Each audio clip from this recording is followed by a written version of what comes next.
Hi, welcome to Penn Baywatch. I'm Stacy Coomer, your host. This is a show brought to you by Penobscot Bay Regional Chamber of Commerce, featuring our great members from around the region. And we're definitely someplace fun today, and I'm really excited to be sitting in this very cool desk as well, because it's been a little while. So I will let our guest today tell us where we are and why we're in such cool desks. So good morning, I'm Deborah Meehan, and we're here at University College Rockland on the 4th floor of the Breakwater Building on Route 1.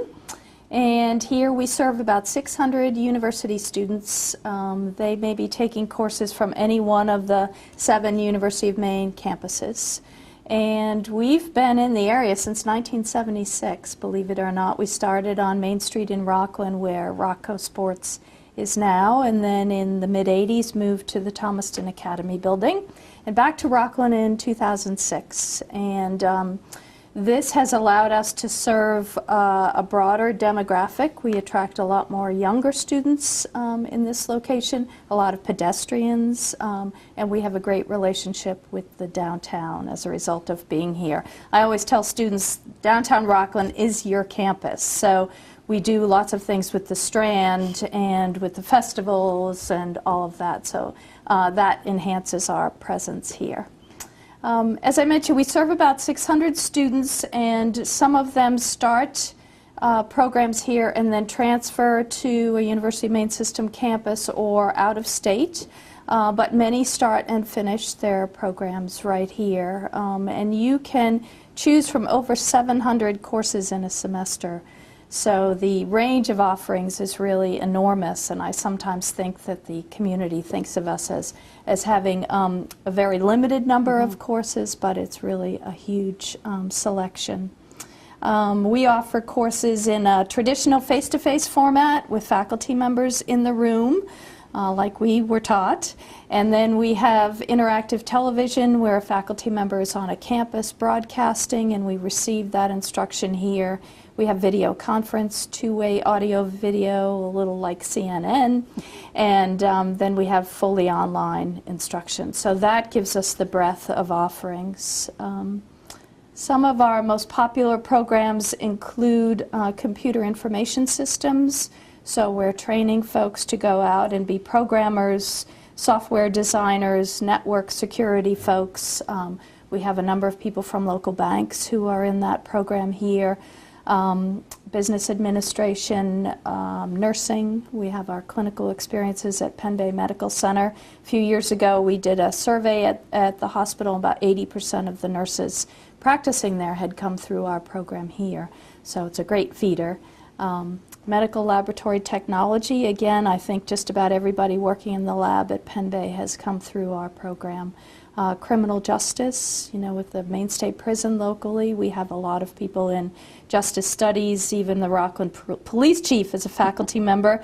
He'll be teaching the Intro to Justice Studies course in the fall. So all of those community connections, I think, really enhance who we are and what we offer. That makes for a great experience for your students. Now, you touched on as well, obviously, the programming. Some common misconceptions maybe out in the community that what are the actual programs? What types of degrees? What types of, as you said, programs can lead to the other degrees that you're going to? Can you talk a little bit more specifically about that so the general public understands better? I think some folks think we just offer courses and that you can't start and finish a degree locally, but that's really untrue. So within all of those 700 classes, you can map together an associate degree, a baccalaureate degree, and there are even some master's degrees that you can get here. We offer a lot of teacher certification, so now birth to 5, K to 3, elementary, special ed, and secondary teacher certification can all be completed right here in Rockland, and that includes the supervised student teaching experience in a local school. So yeah, there's a lot you can do right here without leaving the Mid-Coast area. Exactly. Now, you have probably both traditional and non-traditional students, as you said, and even just these cool desks. I mean, I want to come back to school now. Really, I never could spin before, so I enjoy that. Can you talk a little bit about the student makeup that you have? So I think our average age right now is in the low 30s. Used to be high 40s when we were in Thomaston, so the move to Rockland really changed our demographic. The economy has also changed our demographic, so students just coming out of high school who might otherwise have gone away to school they don't have the finances, and their families don't have the finances any longer to support that, what can be an extravagant expense. So they stay at home, they live at home, they might keep a job that they had over the summer, you know, through the academic year, and then they attend classes here. So the majority of our students are working locally and attending school part-time. Many of them have families, lots of single moms. So they do not have a cushy ride like the 18-year-old who goes away to school and just does school. These folks are balancing and juggling a lot of different roles in their lives. And you've mentioned as well before, we've spoken about scholarships and opportunities as well, as you're saying, some students that are coming in, it already could be a tough situation to even get them into any type of schooling. So the scholarship programs probably help a great deal as well. They do help, and I raise money through United Midcoast Charities. There's a family in Maine, an Osher family, O-S-H-E-R, and they also provide scholarship assistance. Doris Buffett and the Sunshine Lady Foundation also provide scholarship assistance. A lot of these are to just get people going. Oftentimes we find the biggest hurdles are those initial hurdles, and then once folks take a class, they love it and they want more of it, and then they'll admit to a program and go through the financial aid process and all of that. But it's that initial moment of engagement, trying to get them into school and going, that's the hardest. So that generally is where I target our scholarship funds. So at least students know that there's not a barrier to Right. entry, obviously, if there's financial issues. So can you talk a little bit about kind of the initial entry points? What are students doing when we're looking at programming here? What's the best way to learn more about the types of Well, programs? something that's really interesting, there's 200,000 Mainers right now with some college but no degree.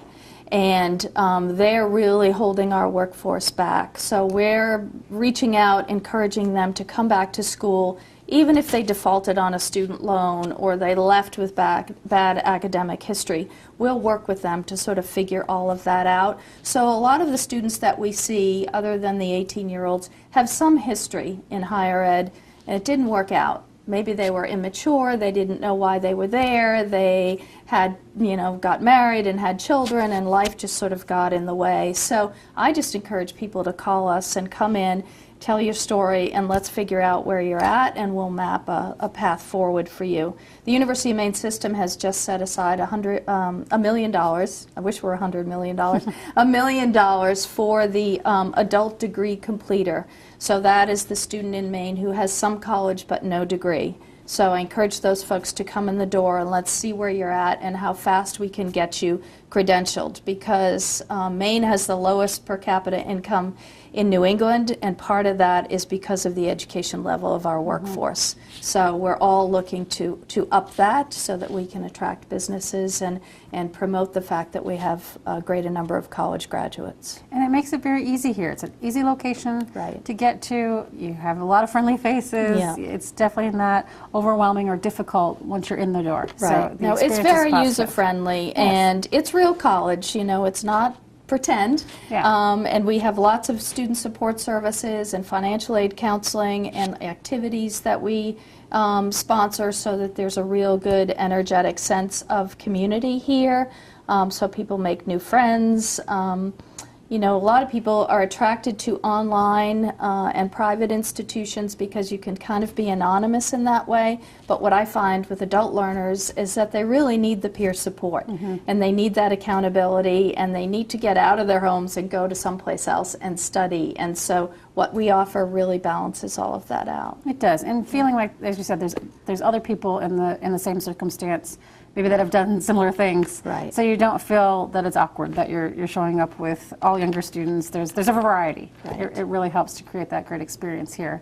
Can you tell us a little bit more about the faculty that you have here? I know you mentioned a couple already, but a little bit more So about we that. have a combination of full-time faculty who teach part of their course load from a university campus here, and then we have adjunct faculty who are credentialed in their field. We have a high percentage of PhDs. We're so lucky in this area to have people who have retired here or moved here who have amazing pedigrees, who taught at the higher ed level in other places, other states, and so they bring all of that talent with them. So I'm overwhelmed with people who want to teach actually here. I wish I had more sections to offer to them, but the talent is great. I think that's one of the reasons we're so successful. I will put in a plug. We're the largest off-campus center in the state, in the University of Maine system, and part of that is definitely the faculty here are superb. Yeah.